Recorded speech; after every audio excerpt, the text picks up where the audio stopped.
Masarap daw gawin ang bawal lalo na pagdating sa relasyon. Pero tandaan natin na lahat ng bawal at mali na ginagawa natin ay palaging may karma na pwedeng bumalik. Kaya kung puso at isip ang pag-uusapan, mas palagi mong piliin ang isip na nakapwesto ng mas mataas kesa sa puso natin. Dahil madalas, mas alam ng isip natin ang tamang gawin para maiiwas tayo sa pagkabigo at mga pagkakamali. Dear Papa Dudut, tulad ng karamihan ay isa na rin po ako sa mga naging biktima ng maling desisyon dahil sa pag-ibig. At bago ko simulan ang pagkukwento ko ay magpapakilala muna ako. Papa Dudut, tawagin mo na lamang ako sa pangalang Patty.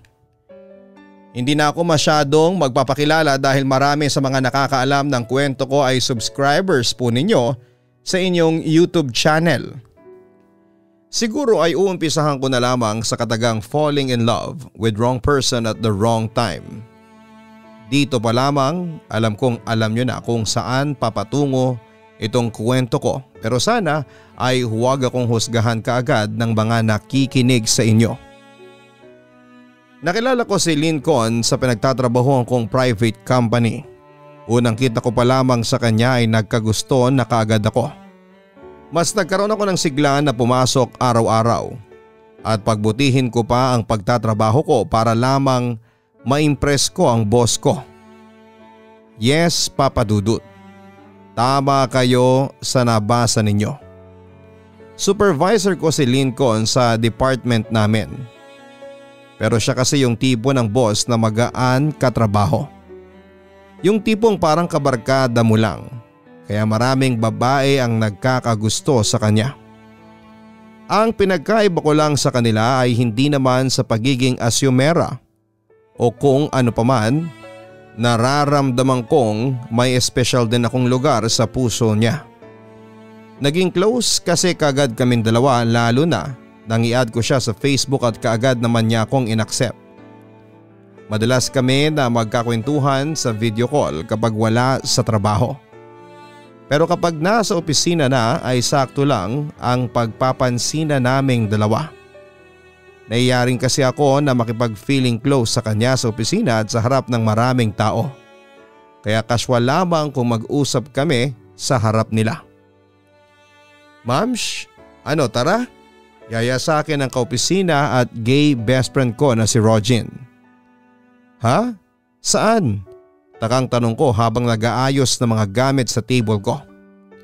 Tapos na kasi ang oras ng trabaho namin kaya inaayos ko na ang mga kalat ko sa lamesa. Ay nako, memory gap lang. May plano tayong mag-KTV ngayon, hindi ba? Kasama sina Mariel. Wala namang pasok bukas kaya tara na. Pagpapaalala niya sa akin. Ay oo nga pala. Nako sorry, nakalimutan ko na ha, pero hindi pala ako pwede ngayon. Sagot ko. At bakit naman aber? Taas kilay na tanong ni Rogin. Kailangan kong umuwi ng maaga. Kayo na lang muna ang gumimik tapos babawi na lang ako next time, promise. Pagdadahilan ko. Alam ko yung ngiti mo. Umamin ka nga sa akin, bruha ka. May date kayo ni Sir Lincoln, no? Wika niya na pinanlalakihan ako ng mga mata.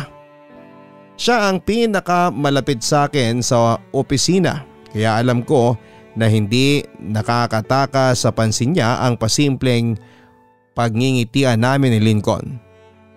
Ha? Anong date ka dyan? Hindi no. At saka bakla ka. Huwag mo namang lakasan ang boses mo. Baka marinig ka ng iba dito. Pagsasaway ko sa kanya. May ibang tao pa kasi sa opisina kaya baka ma-issue pa kaming dalawa. So ano na nga? May date kayo no? Umamin ka dahil kung hindi aahitin ko yung isang kilay mo pagpupumilit pa niya. Hindi nga, kailangan ko lang talagang umuwi ng maaga ngayon. Pagtatanggi ko naman.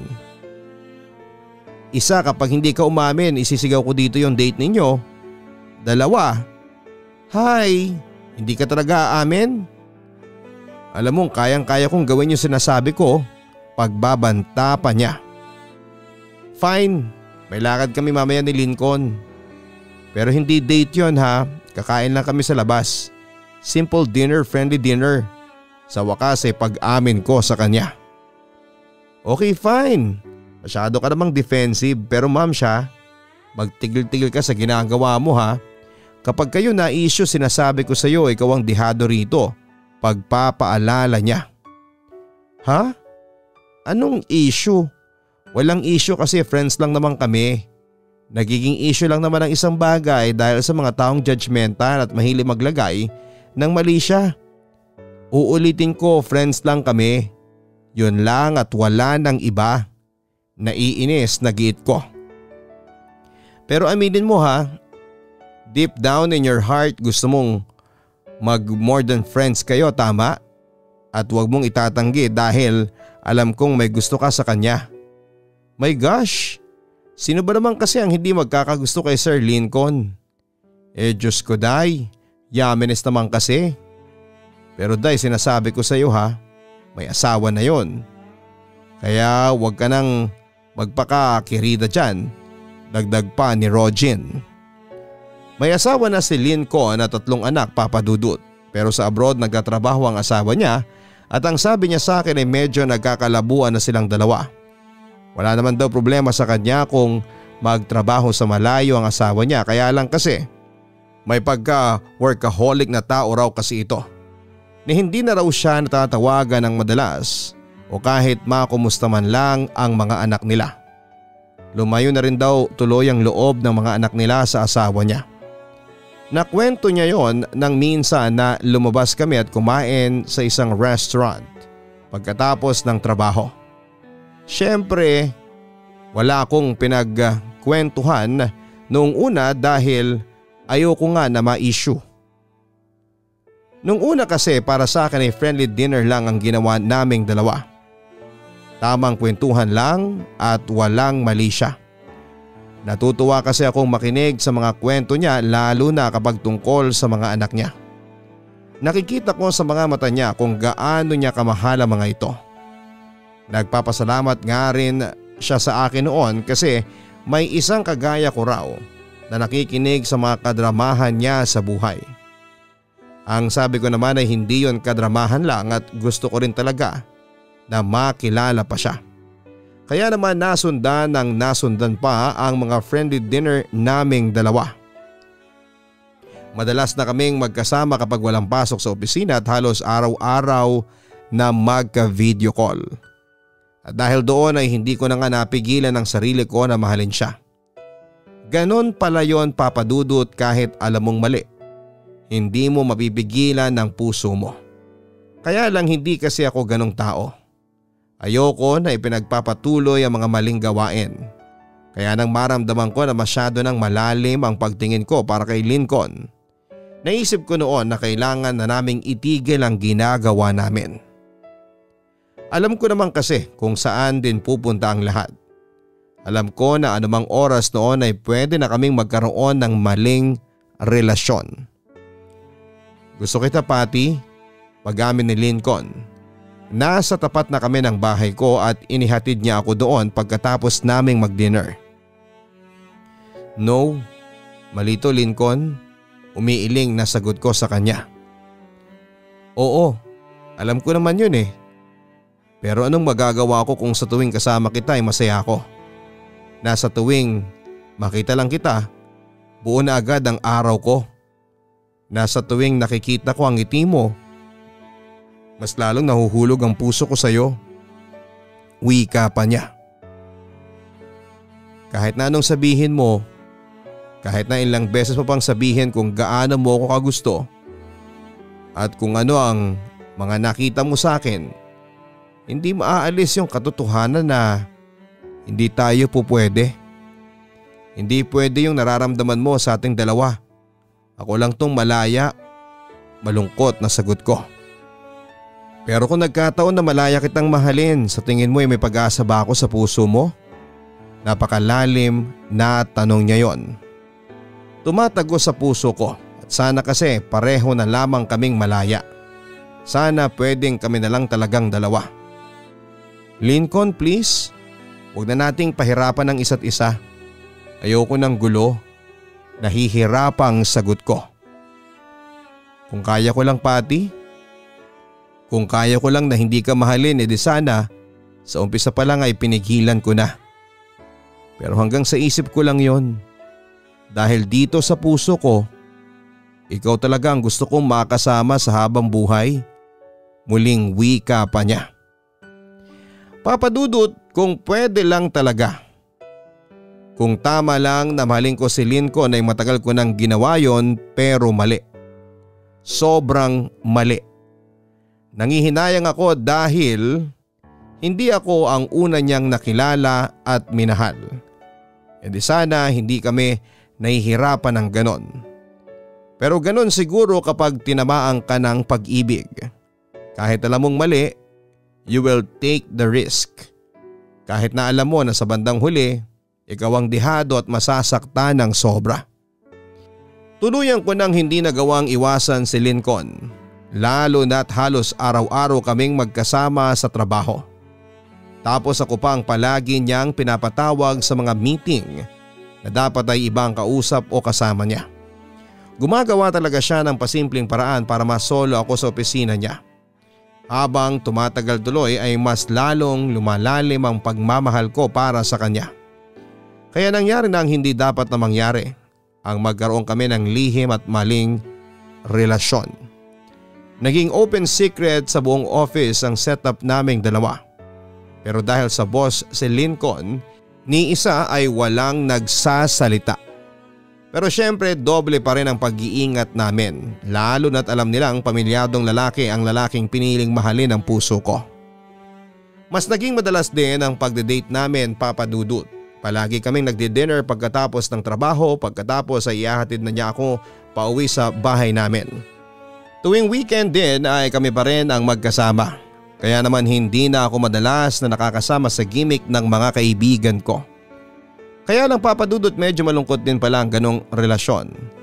Yung palagi kaming nagtatago sa harap ng maraming tao kasi nga ayaw namin na machismis pareho. Naisip ko noon na ang sarap sanang magkaroon ng normal na relasyon. Yung magkasama kaming dalawa kahit pa makita kami ng ibang tao. Ang sarap sa feeling na ipinagmamalaki namin ang isa't isa. Nang ikwento ko ngayon kay Lincoln ay sinadjust niya na mag out of town daw kami para ma-enjoy namin ang isa't isa. Mag-file daw ako ng vacation leave para ilang araw daw kaming makapagbakasyon. Ang sagot ko naman, gusto ko sana ang ideya na ganon kaya lang ay baka makahalatang mga kaopisina namin. Sinabi niya na wala rin naman daw maglalakas loob sa mga ito na magsumbong sa misis niya. Kasi nga siya ang boss sa opisina kaya wala akong dapat na alalahanin. Gusto niya rin daw kasi muna na malayo sa stress at makasama ako ng matagal. Gusto niya na mas maiparamdam sa akin ang pagmamahal niya. At dahil mahal ko siya, pumayag na rin ako sa plano na gusto niyang gawin namin. Natuloy nga ang out of town namin, Papa Dudut.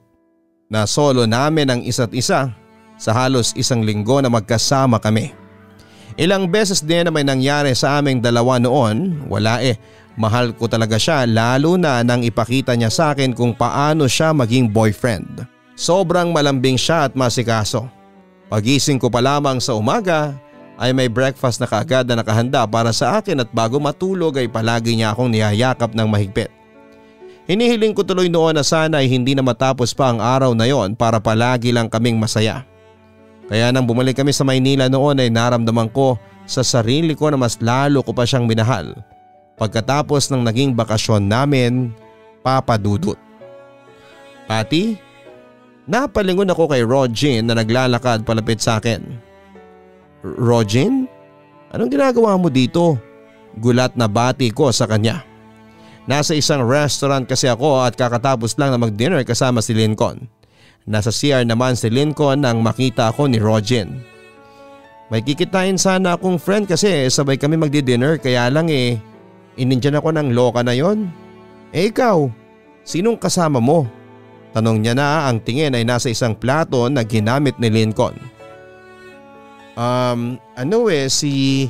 Medyo nauutal na sabi ko pero hindi ko matuloy. O Rogin, ikaw pala yan. Akala ko kung sino ang kausap nitong si Patty. Anong ginagawa mo rito? Pareho kaming napalingon ni Rogin kay Lincoln na lumapit sa amin. Umupo na siya sa katabi kong upuan. May kikitain po sanang kaibigan. Magkasama po kayong dalawa? May pag-aalinlangan na tanong ni Rogin kay Lincoln. Oo, nag-dinner kami ni Patty. Sagot naman ni Lincoln. Okay po. Mauna na po ako sa inyo. See you tomorrow, Patty. Biglang paalam ni Rogin bago lumabas ng restaurant. Hala, ano nang gagawin natin ngayon, Lincoln? Kinakabahang baling ko kay Lincoln. Magbabayad tapos ihahatid kita pauwi sa bahay ninyo. Nakangiting sagot niya. Ano ka ba? Seryosohin mo naman ang sinabi ko. Nahuli na tayo ni Rogin. Anong gagawin natin? Baka mamaya may masabihan siyang ibang tao tapos kumalat na yung tungkol sa atin. Nag-aalalang sabi ko pa. Patty, relax ka lang, okay? Sigurado ako na marami nang nakakapansin sa ating dalawa. Hindi lang sila nagsasalita dahil walang may lakas ng loob na magkalat ng chismis tungkol sa atin. Kaya yang si Rogin, pipiliin niyang itikom ang bibig niya dahil alam niyang madedihado siya sa trabaho niya. At kung totoong kaibigan ka niya, hindi ka niya ipapahamak. Kaya wala ka dapat na ikabahala. Okay? Pagpapakalma niya sa akin. Nang makauwi ako ng bahay ay hindi kaagad ako nakatulog, Papa Dudut. Kinakabahan kasi talaga ako noon.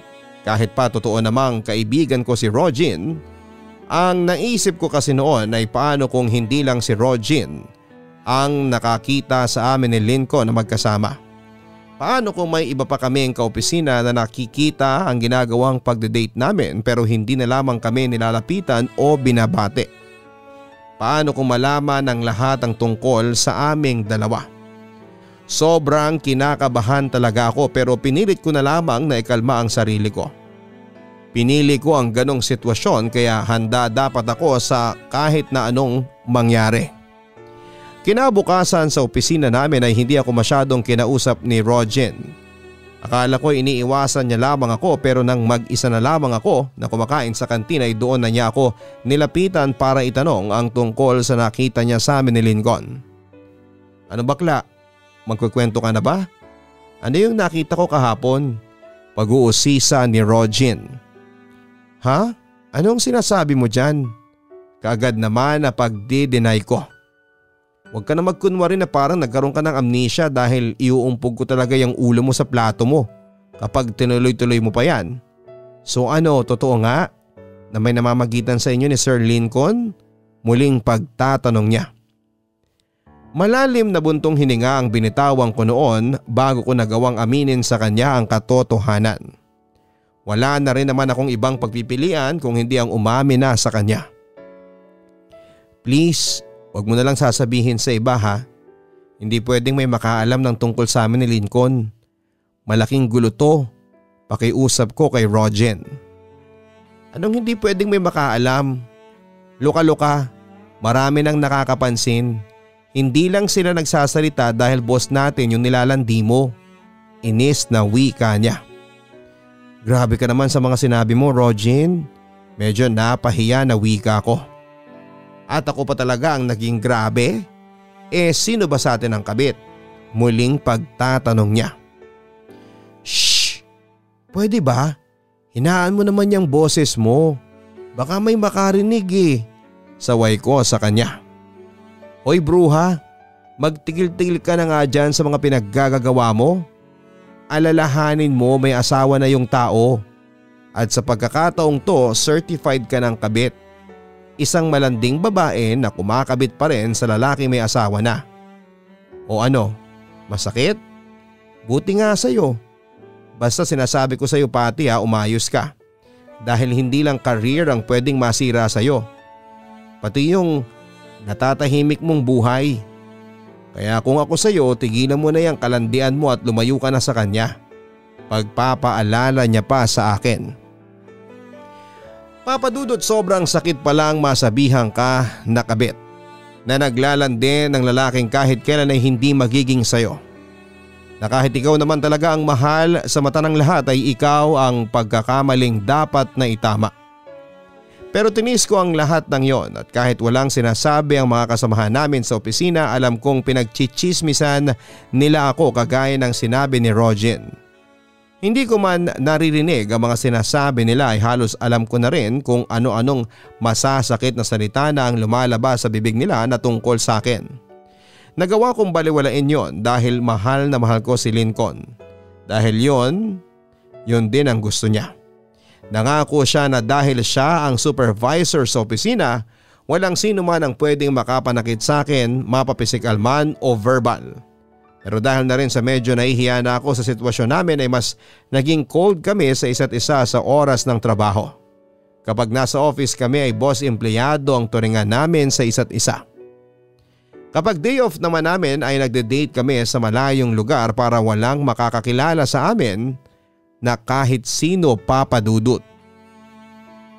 Pero syempre, lahat ng pagkakamaling ginagawa ng isang tao ay palaging may hangganan.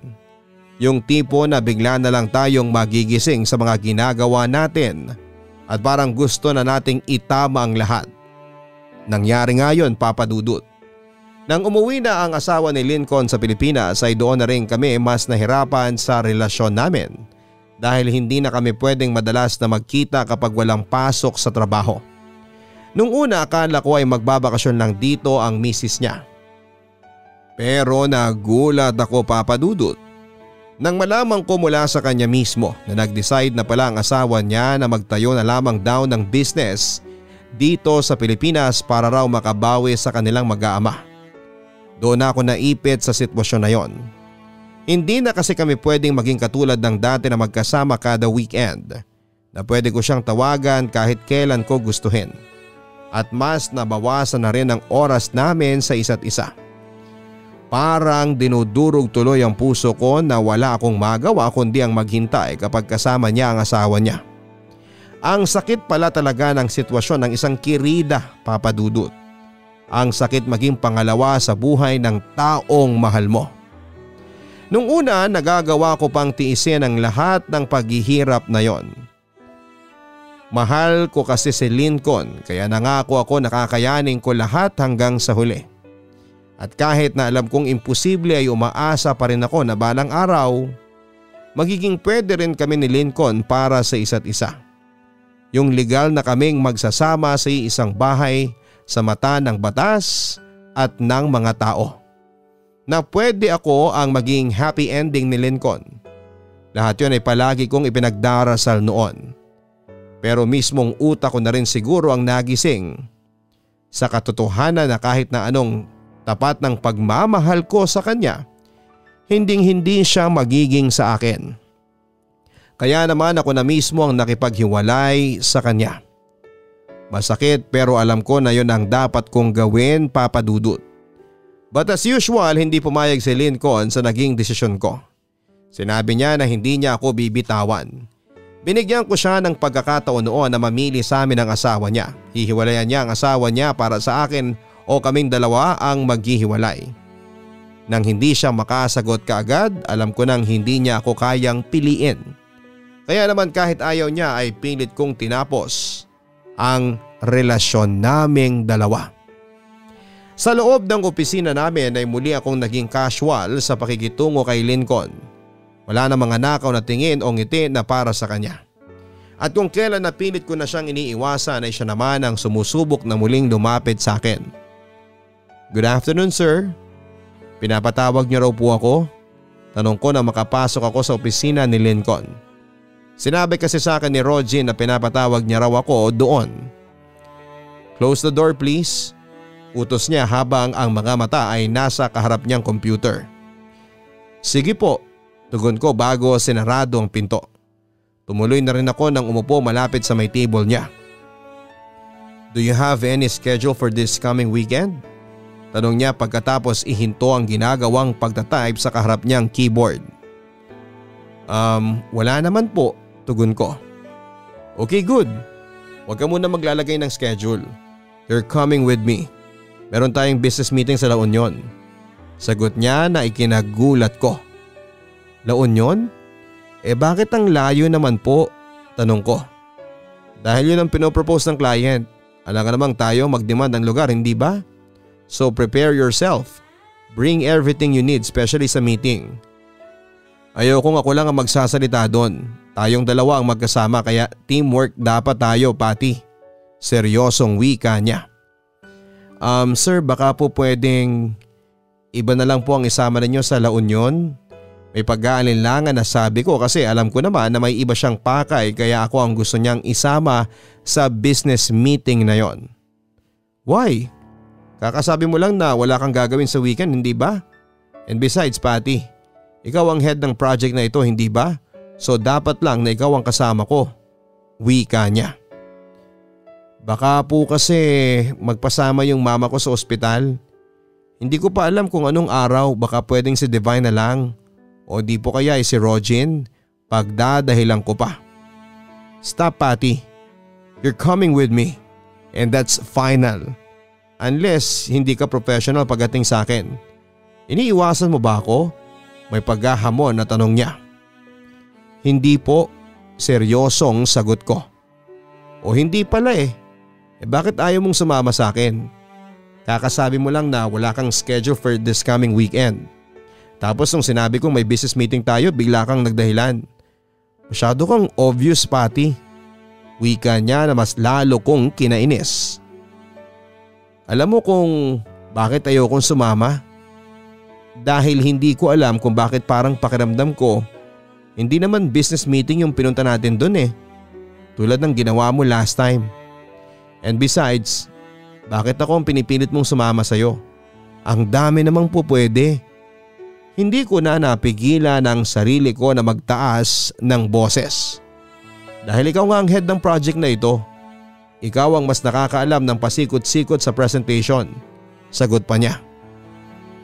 Pero hindi mo ako pipilitin kung ayaw ko at kung hindi talaga ako po pwede. Unless may iba kang agenda.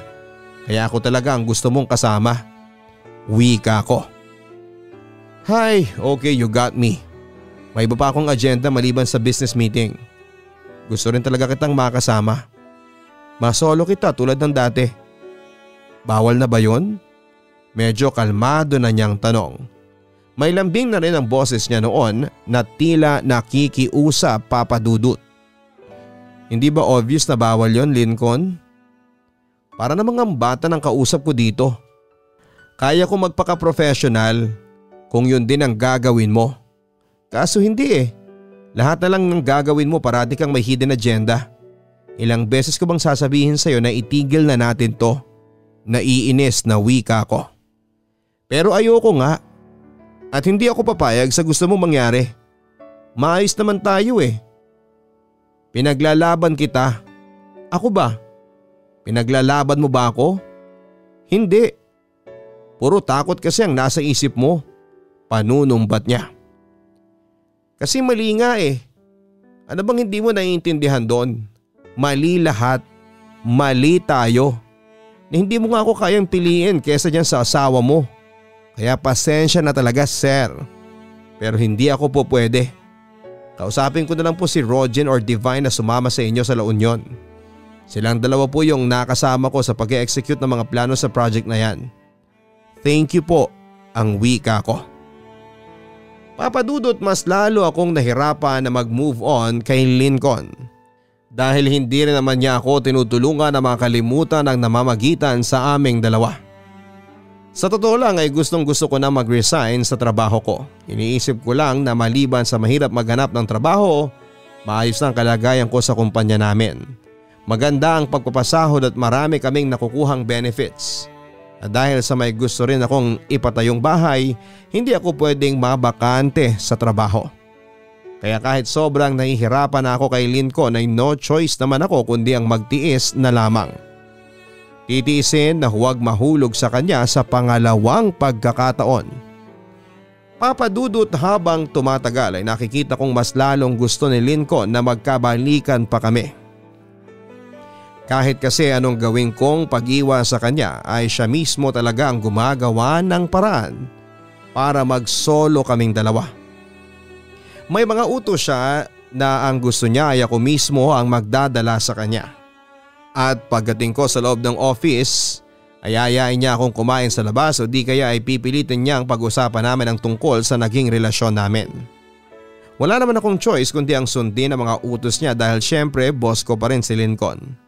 Pero palagi kong pinaparamdam sa kanya na wala na talaga kaming pag-asa pa na magkabalikan. Na kahit na anong gawin niyang effort o paglalambing ay hindi na ako babalik pa sa kanya. Siguro Papa Dudut ay dumating din si Lincoln sa point na napagod na siya sa kakasuyo sa akin. Noong una talaga ay nakikita ko pa na gusto niya talagang makipagbalikan sa akin. Kung ano-anong effort ang ginagawa niya para bumalik lamang ako sa kanya. Pero nang tumagal-tagal ay iba na ang nakikita at nararamdaman ko. Kung dati medyo sweet pa ang pakikitungo niya sa akin, dumating na siya sa puntong wala na siyang ibang nakita kundi ang mga mali ko.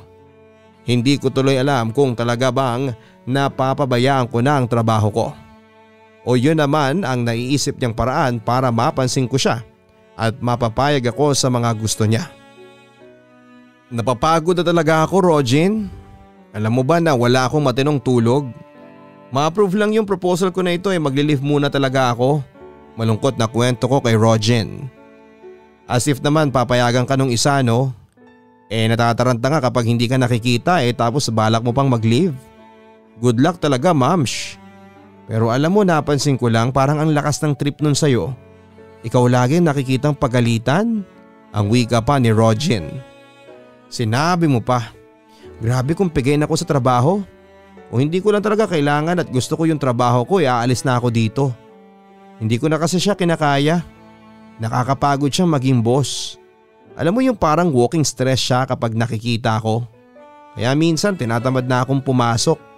Ginaganahan lang ako kapag wala siya. Napapailing na sabi ko. Oras ng trabaho Bakit nagkwekwentuhan kayong dalawa? Bulyaw ni Lincoln nang makalapit sa lamesa ko nang hindi ko namamalayan. Hindi po sir, may tinatanong lang po ako kay Patty. Kagad na sagot naman ni Rogin. Napailing naman si Lincoln bago bumaling sa akin kasunod ng paglapag ng folder sa lamesa ko.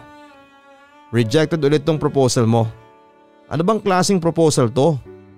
Pumupurol na ba yung utak mo at hindi mo na to magawa ng maayos? Mataas ang boses na wika niya. Sir, sinunod ko lang naman po lahat ng suggestions ninyo. Kaya paano po na-reject ulit? Pigil na inis na tanong ko. Sinunod mo lahat? Kung sinunod mo di sana hindi na-reject yan. Kulang-kulang yung mga information na ibinigay mo. Niwala man lang credibility yung mga resources na ginamit mo. Kahit proposal lang yan, dapat inaayos mo pa rin. Mas malakas ang boses na sagot niya. Narinig ko ang bulungan sa loob ng opisina kaya nakaramdam ako ng hiya. Sorry po, paghingi ko na lang ng dispensa sa kanya. Nasaan na yung report na pinapagawa ko sa iyo? Tanong ni Lincoln. Ginagawa ko pa lang po, sagot ko. Ginagawa mo pa lang? Nung Monday ko pa yan sa'yo pinapagawa, hindi ka pa tapos. Aba talagang pinapanindigan mo na yata talaga ang pagiging makupad mo. Wika pa niya. Sorry po sir, tinatapos ko po kasi yung proposal kaya na-delay ang report.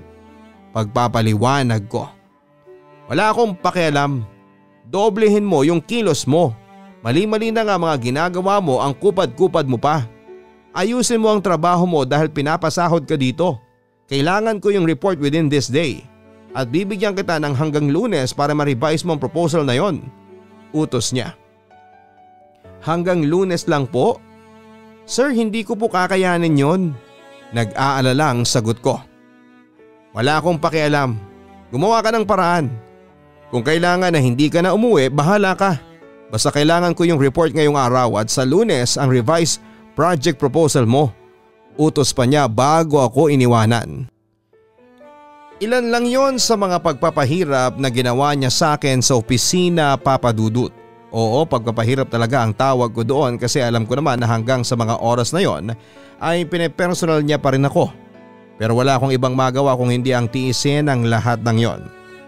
Kahit pinaparamdam niya, Papa Dudut, sa akin na parang ang bobo at tamad ko ay ginagawa ko pa rin ang lahat para maayos ko ang trabaho sa paningin niya at ng iba ko pang mga kaopisina. Pero hindi lang pagdating sa trabaho ang paghihigpit niya sa akin kung hindi pati na rin sa paghinga na gusto ko mula sa opisina. Sorry Patty pero hindi ako nag-a-approve ng mga vacation leave ngayon. Marami tayong dapat na asikasuhin. Lalo na't meron tayong bagong kliyente. Importante yun.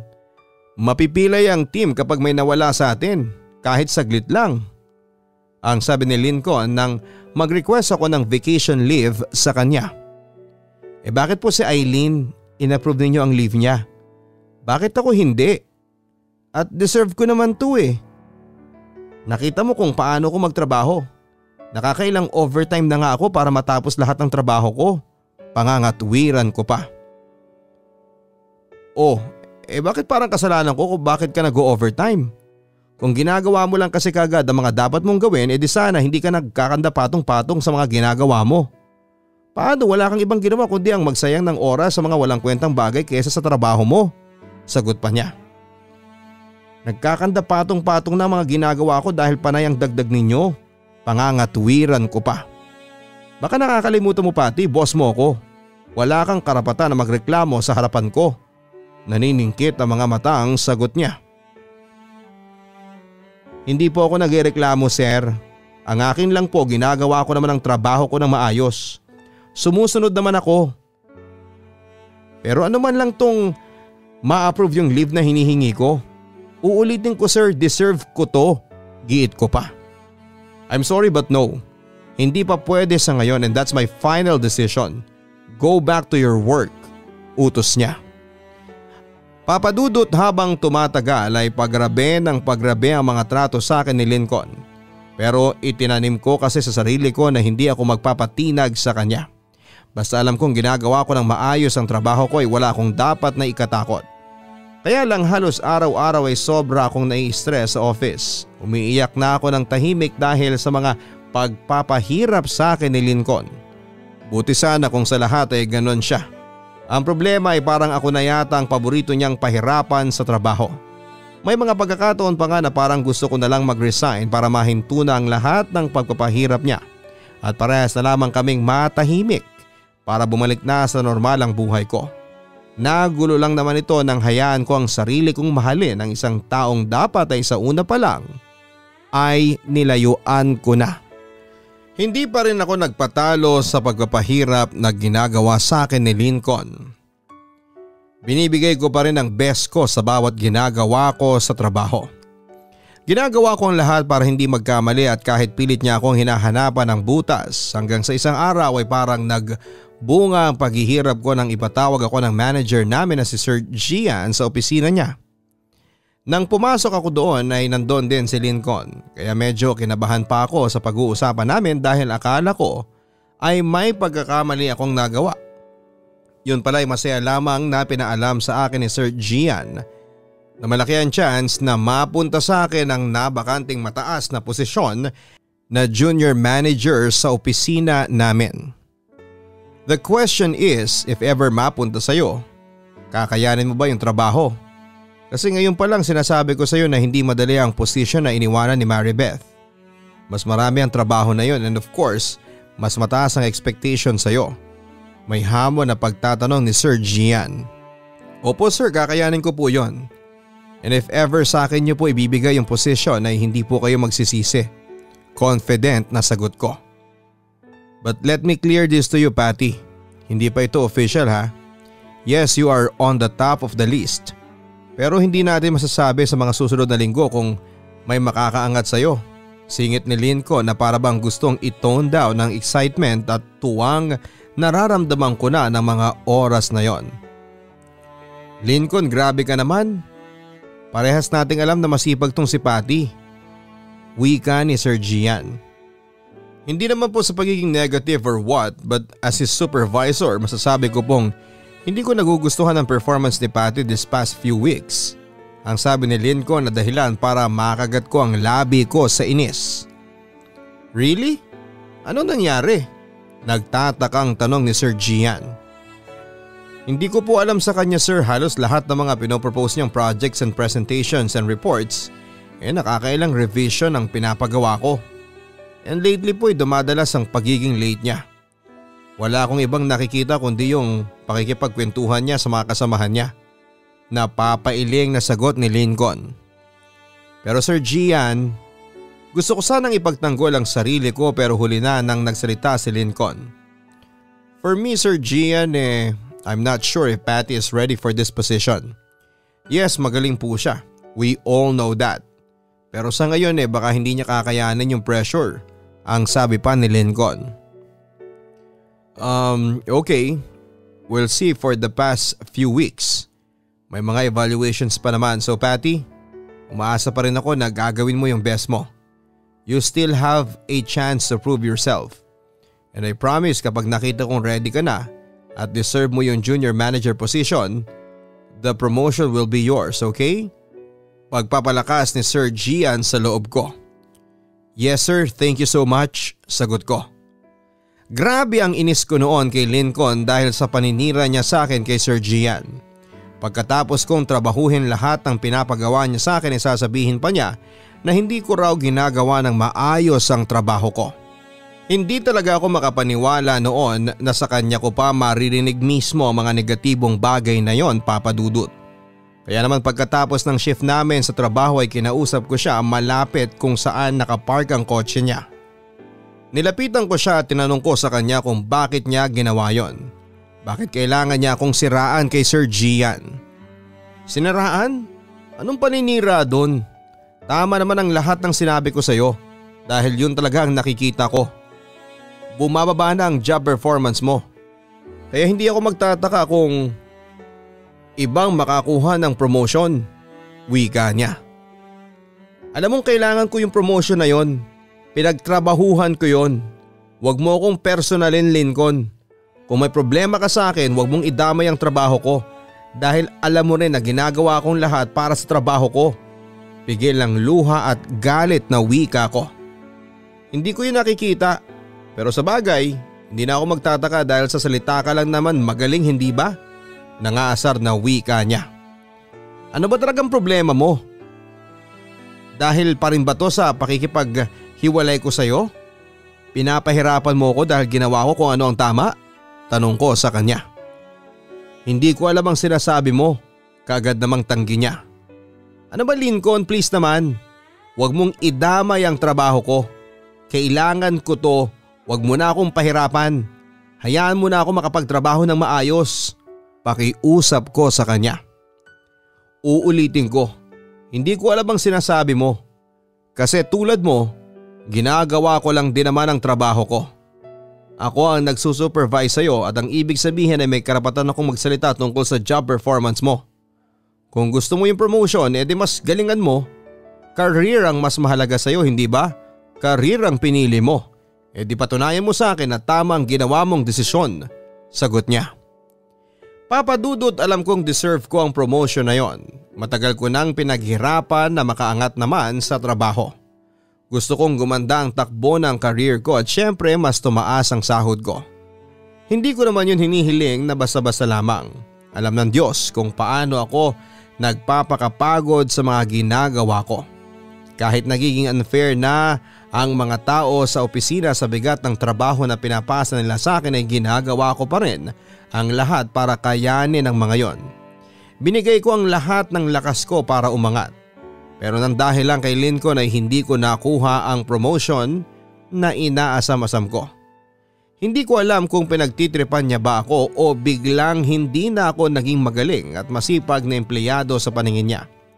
Basta ang alam ko ay dapat ay para sa akin ang promotion na yon. Sobrang dinamdam ko ang nangyari na hindi ako na-promote, Papa Dudut. Alam kong wala sa akin nagsabi na umasa ako. Pero dahil sa alam ko naman na magandang performance ko sa trabaho, syempre umasa ako ng todo. Pinagsumikapan ko ang lahat at dumoble pa ang effort na ginawa ko. Pero bakit iba pa rin ang napansin nila? Bakit iba pa rin ang umangat? Sobrang nagalit na rin talaga ako that time kay Lincoln. Pero mas nagalit ako sa sarili ko dahil hindi naman magiging ganon ang sitwasyon ko. Kung sa una pa lang ay hindi ko na pinatulan ng boss ko na may asawa na. Kung sana mas nakinig ako sa utak ko kesa sa puso ko. Inisip ko na lamang na karma ko ito sa pagiging kabit ko. Karma ko dahil kahit may choice ako dati, mas pinili ko pa rin ang mali. Ilang araw na akong hindi pumasok sa trabaho noon. Bahala na kung masabihan nila ako na napaka-unprofessional ko, pero masama bang magdamdam ng dahil sa pagkabigo mo sa trabaho? Kung hindi sila naniniwala na deserve ko ang promotion ay sana'y makita nila na deserve ko naman ang magpahinga. At sa ilang araw din ng pag-absent ko sa trabaho ay nakabuo na ako ng desisyon para bumalik na ang lahat sa normal. Nag-decide na ako na mag-resign sa trabaho ko. Hindi na ako nag-aksaya pa ng oras at nang bumalik ako sa opisina ay kaagad na inabot ko kay Lincoln ang resignation letter ko. No, I will not accept that. Ngayon ka pa ba magre-resign? Ang dami mo nang pinaghirapan dito. At hindi ba ilang beses mo na sa akin sinabi na mahal mo ang trabaho mo? Dahil lang sa nahirapan ka bigla aalis ka na? Nasaan ang pagiging professional mo? Tanong ni Lincoln sa akin. Professional? At ako pa talaga ang tinanong mo niyan? Sino ba sa atin ang grabe magpahirap? Ginagamit mo yung posisyon mo, yung pagiging boss mo para sumunod ako sa lahat ng gusto mo at para makaganti ka dahil hiniwalayan kita. Tama hindi ba? Tanong ko rin sa kanya. I don't know what you're talking about. Kahit na anong dahilan ang ibigay mo ngayon, hindi ko tatanggapin ang resignation mo. Pagmamatigas niya. Okay siguro dediretso na lang ako sa HR at sasabihin ko na ang nangyari at yung relasyon natin dati. Pagbabanta ko. Hindi mo kayang gawin yan. Seryosong wika niya. Subukan mo ko. Hindi na ako natatakot sa iyo, Lincoln. Dapat talaga nung una pa lang ay hindi ko na tinuloy ang pakikipagrelasyon sa iyo. Di sana tahimik ang buhay ko ngayon. Ngayon aayusin ko na ang lahat. Kaya kung hindi mo tatanggapin ang resignation letter ko, gagawa ako ng paraan. Makaalis lang dito. Makalayo lang sa'yo. Thank you. Ang sabi ko at nang aalis na ako sa harapan niya ay kagad niya akong pinigilan. Sandali lang, pag-usapan muna natin to. Ang sabi niya sa pagmamakaawa na boses. Buo na ang desisyon ko. Gusto ko na magsimula ulit at para gawin ko yon, kailangan kong tuluyang makaalis sa'yo, sa mundo mo. Pagmamatigas ko. Hindi mo na ba talaga ako mahal? Tanong niya.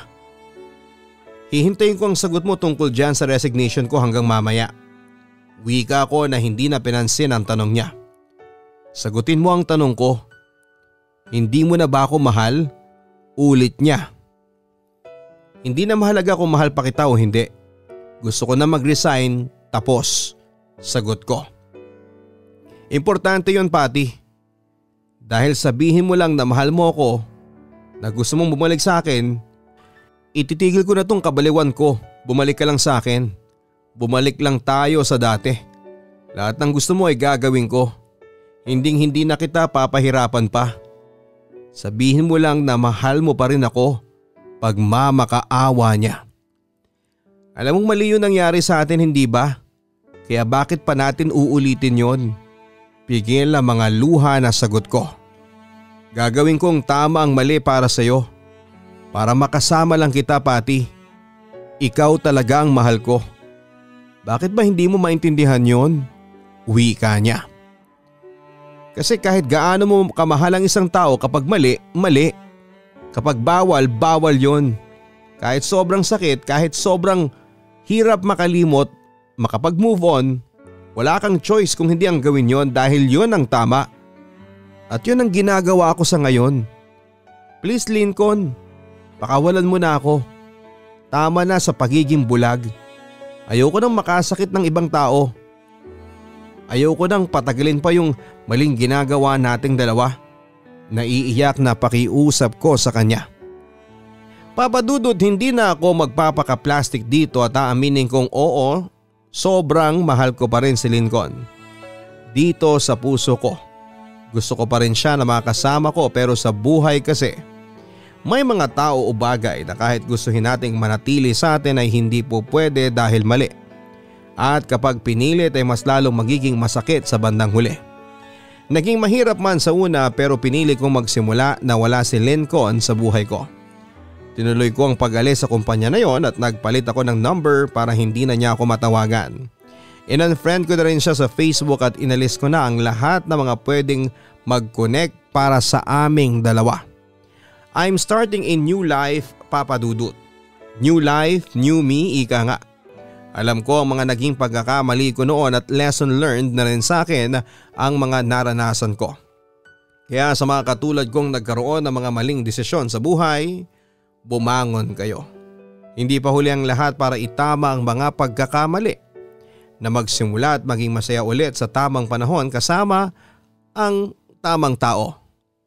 Dito ko na po tatapusin ang sulat kong ito, Papa Dudut. Kaya maraming salamat sa iyo sa pagbibigay pansin sa kwento ko. Simple man pero sana ay nakapagbigay pa rin ng magandang aral sa lahat ng mga nakikinig ngayon. Hanggang dito na lamang at maraming salamat. Nagkamali pero piniling bumangon at magsimula muli. Lubos na gumagalang, Patty. Ang maling gawain ay walang patutunguhan kung ipagpapatuloy nating gawin sa buhay natin. Kaya nga may isip tayo na dapat nating sinusunod dahil mas madalas na alam nito ang tamang gawin kesa sa puso nating nagmamahal. Maraming salamat kay Patty sa pagbabahagi mo ng iyong sulat. Mabuti na lamang at pinanindigan mo na gawin ang tama hindi lang para sa sarili mo kung hindi pati na rin para sa pamilya ni Lincoln. Nasaktan ka man ng sobra sa pagtatapos ng naging relasyon ninyo noon, tandaan mo na palagi namang may kabutihan na kapalit ang tamang ginagawa ng isang tao. Kaya sana'y dumating na rin sa buhay mo ang tamang tao na nagmamahal sa iyo ng totoo. Hanggang sa muli, ako po si Papa Dudut sa mga kwento ng Papa Dudut Stories. Maraming salamat po. Ang buhay ay mahiwaga, laging may lungkot at saya. Sa Papa Dudut Stories, laging may karamay ka.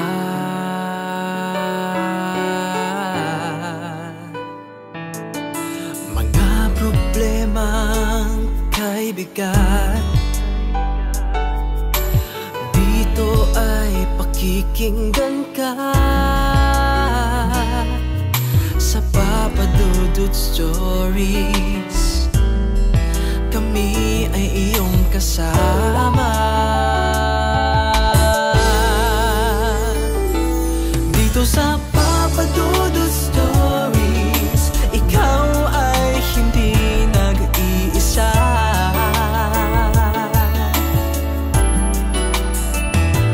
Dito sa Papa Dudut Stories, may nagmamahal sa'yo. Papa Dudut Stories, Papa Dudut Stories, Papa Dudut Stories.